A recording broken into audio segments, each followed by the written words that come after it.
क्या आप अपने बच्चे की कस्टडी की कानूनी लड़ाई लड़ रहे हैं? क्या आप इस बात से डरे हुए हैं कि फैमिली कोर्ट्स के चक्कर काटते काटते कहीं सालों ना बीत जाएं?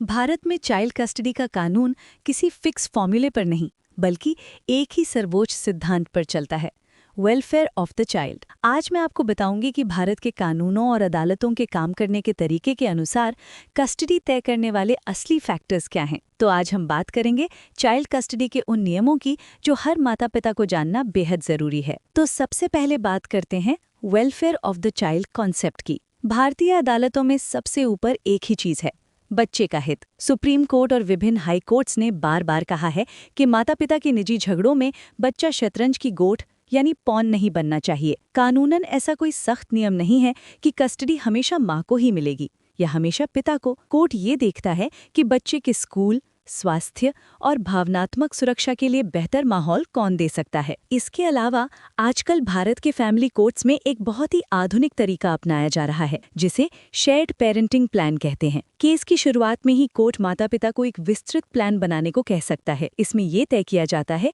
कि बच्चा छुट्टियों में कहाँ रहेगा, उसके स्कूल की मीटिंग्स में कौन जाएगा और दोनों माता पिता उसकी परवरिश में कैसे योगदान देंगे। कोर्ट अक्सर लीगल कस्टडी दोनों को देता है, जबकि फिजिकल कस्टडी उस पेरेंट को मिलती है जिसके साथ बच्चा ज्यादा सुरक्षित और सहज महसूस करता है। एक बात जो शायद आपको पता है, वो माँ का हक और 5 साल का नियम। पूरे भारत में गार्डियन एंड वार्ड्स एक्ट का पालन होता है। आमतौर पर 5 साल से कम उम्र के बच्चे की ऑर्डिनरी कस्टडी माँ को दी जाती है, क्योंकि उस उम्र में बच्चे को माँ की सबसे ज्यादा जरूरत होती है। लेकिन इसके लिए भी कोर्ट में ये साफ किया है कि अगर माँ बच्चे की देखभाल करने में असमर्थ है या बच्चे की सुरक्षा को कोई खतरा है, तो ये कस्टडी पिता को भी मिल सकती है। कोर्ट के लिए बच्चे की सुरक्षा सबसे पहले है। अब बात करते हैं विजिटेशन राइट्स या मिलने के अधिकार की। कोर्ट के अनुसार बच्चा अपने दोनों माता पिता का प्यार का हकदार है और जिस पेरेंट को कस्टडी नहीं मिलती उसे विजिटेशन राइट्स या मुलाकात का अधिकार मिलते हैं। इसमें वीडियो कॉल्स, वीकेंड पर मिलना और त्योहारों पर साथ समय बिताना शामिल है। अगर एक पेरेंट दूसरे को मिलने से रोकता है